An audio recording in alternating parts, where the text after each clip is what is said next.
I ran into this last week. Here's what fixed it for me.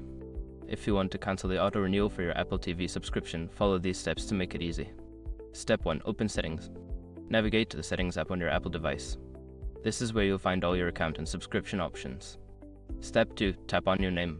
At the top of the Settings menu, tap on your name to access your Apple ID settings. This is crucial for managing your subscriptions. Step 3. Select Subscriptions. Scroll down, select the Subscriptions option.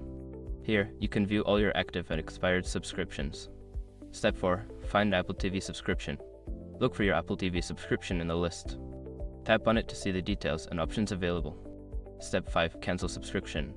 Before filing a refund or dispute, use the #com link in the description to open a refund dispute deadline calculator and confirm your deadline.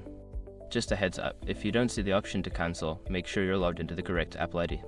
It can be easy to overlook if you have multiple accounts. I hope this helps you manage your subscriptions better. If you have any questions, feel free to ask.